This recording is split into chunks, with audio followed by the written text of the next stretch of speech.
They lived where the ocean kissed the sand each day, and sunsets painted the sky in hues of apricot and lavender. A small town nestled between hills and waves, sun-bleached houses, salt-worn fishing boats, and a market where the day's catch was sold for mere coins. He was a fisherman, like his father and grandfather. He caught tuna and dorado, mended nets with calloused fingers, and walked with her each evening along the shore, where the wind hummed a melody only the two of them knew. "One day, we'll build a house right here," he'd say, drawing its outline in the sand with a stick. "With a terrace facing the ocean and windows open to the sky. You'll sip coffee while watching the waves, and I'll kiss the top of your head until you laugh." She believed him, even when his boat returned empty and only a couple of coins clinked in his wallet, even when the rain dripped through the holes in the roof of the tiny room they rented from old Martha. He didn't dream of cities.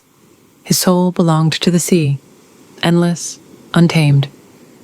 Then one day, a cargo ship came into port. The captain, tanned, with an anchor tattoo on his neck, was recruiting crew. 2 years at sea and you won't just buy a house. You'll buy an island, he rasped, puffing on a cigarette.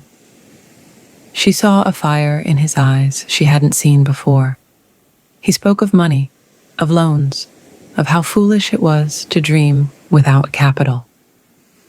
"I'll be back," he vowed on their last night, gripping her hands. "In 2 years, we'll have it all. You know, I hate big cities. I love you.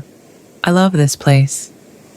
He sailed off at dawn, and she stayed. For months, she went to the beach where he had drawn their home and counted the waves. Then she stopped. The letters she sent were returned, unopened. The captain docked in ports with no mail service. After a year, she found work at a tavern called the Seahorse, washing dishes, smiling at guests, hiding tears when drunken sailors sang of far-off voyages. Then came Oliver, her childhood friend, the one who once saved her from crabs in the rocks and built boats from bark. He hadn't chased fortune. He stayed to mend boats, catch fish, and deliver mail. "You're too lovely for sad eyes," he'd say, handing her seashells veined with gold. "Look, this one looks like a heart. Want me to teach you how to whistle through it?" She didn't notice when her laughter grew louder and thoughts of her lost love faded.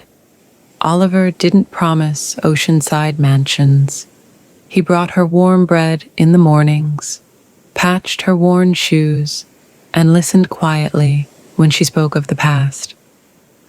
"You deserve happiness here and now," he said one day, offering a copper ring shaped like a wave. "It's not an engagement ring, just thank you for being you." She tucked it into her dress pocket, where it clinked softly with each step, a reminder that happiness could be as simple as morning coffee. And then he came back. She was walking the shore with Oliver, discussing where to place the bed in their future home, when a familiar figure appeared in the distance. He approached, tanned, in a leather coat no one in their town wore, pulling a suitcase with copper corners.